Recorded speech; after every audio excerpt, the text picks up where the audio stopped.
to their homes.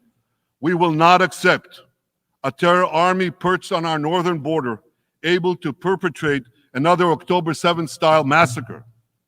For 18 years, Hezbollah brazenly refused to implement UN Security Council Resolution 1701, which requires it to move its forces away from our borders. Instead, Hezbollah moved right up to our border. They secretly dug terror tunnels to infiltrate our communities and indiscriminately fired thousands of rockets into our towns and villages. They fire these rockets and missiles not from military sites. That those rockets and missiles, after they place them in schools, in hospitals, in apartment buildings, and in the private homes of the citizens of Lebanon, they endanger their own people. They put a missile in every kitchen, a rocket in every garage. I said to the people of Lebanon this week, get out of the death trap that Hezbollah has put you in. Don't let Nasrallah drag Lebanon into the abyss. We're not at war with you.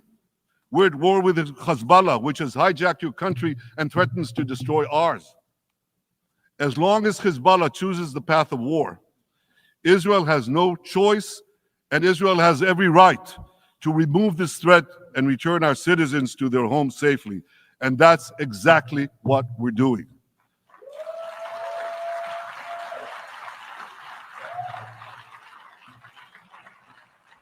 Just this week, the IDF destroyed large percentages of Hezbollah's rockets, which had built with Iran's funding for 3 decades.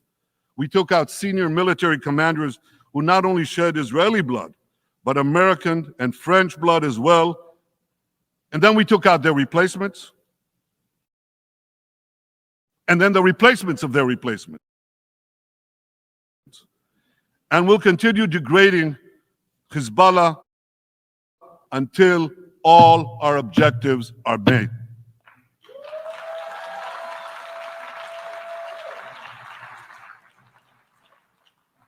Ladies and gentlemen, we're committed to removing the curse of terrorism that threatens all civilized societies.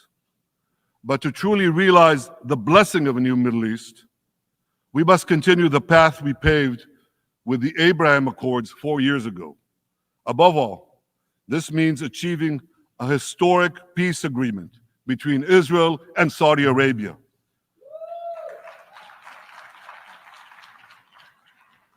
And having seen the blessings that we've already brought with the Abraham Accords, the millions of Israelis who've already flown back and forth across the Arabian Peninsula, over the skies of Saudi Arabia, to the Gulf countries, the trade, the tourism, the joint ventures, the peace.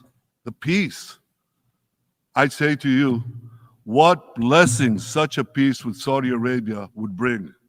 It would be a boon to the security and economy of our two countries.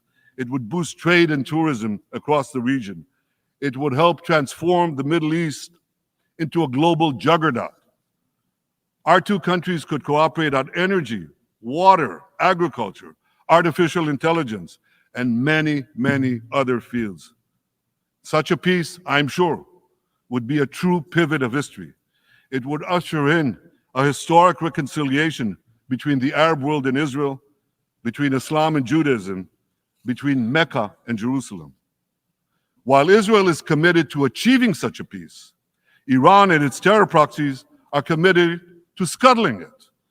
That's why one of the best ways to foil Iran's nefarious designs is to achieve the peace. Such a peace would be the foundation for an even broader Abrahamic alliance. And that alliance would include the United States, Israel's current Arab peace partners, Saudi Arabia, and others who choose the blessing of peace.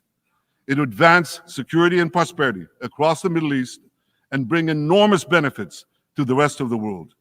With American support and leadership, I believe this vision can materialize, and much sooner than people think.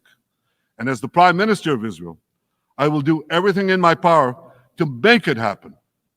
This is an opportunity that we and the world should not let go by.